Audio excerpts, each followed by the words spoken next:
everybody, you're watching Curious Pavel, and today I'm gonna give you a really short story about Antoni Gaudi. I want to give you just the part how he died, but let me tell you a little bit about his life as well.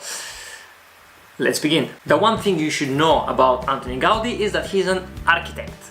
But before we get there, let's start from the beginning. He was born in 1852 in Reus, which reminds me I have a friend from Reus. Hola Sergio. I'm not gonna bore you with the details after his birth, but he started doing architect work after that, and work after work after work, people start noticing him.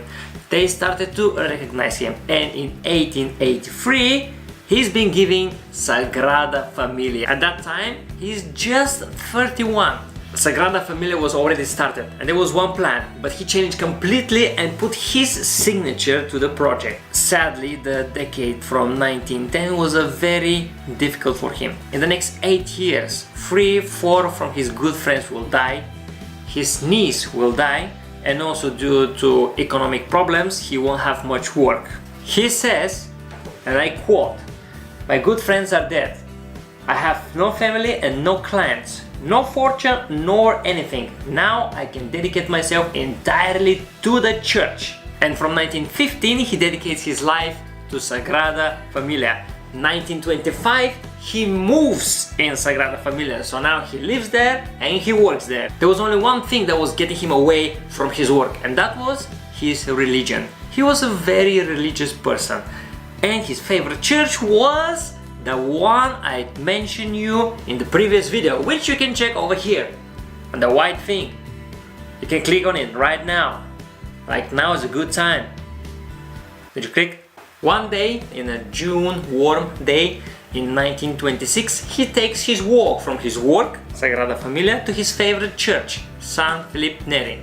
And while he's walking on, excuse me, it's a long one, Gran Via de les Corts Catalanes, which is the Great Way of the Catalan Courts. This, by the way, is the longest street in Catalunya and the second longest in Spain. Still the street with the most numbers in Spain. That's too much about the street. So he's walking, and when he reaches the street between Girona and Bailen, bam! A tram hits him. Now that's very curious because I was in Barcelona.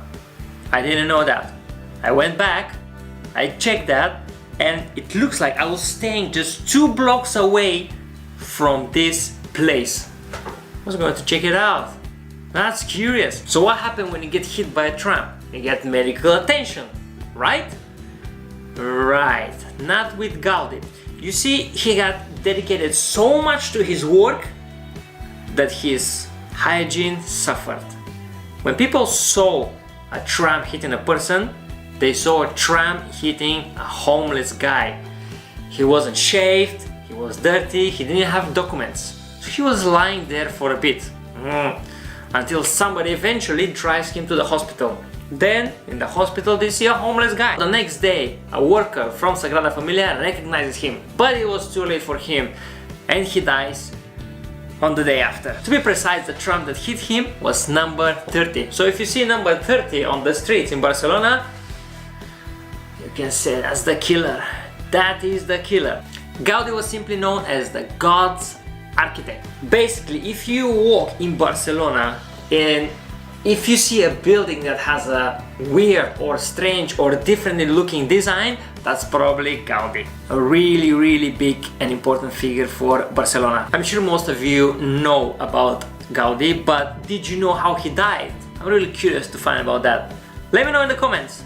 Thanks for watching this one.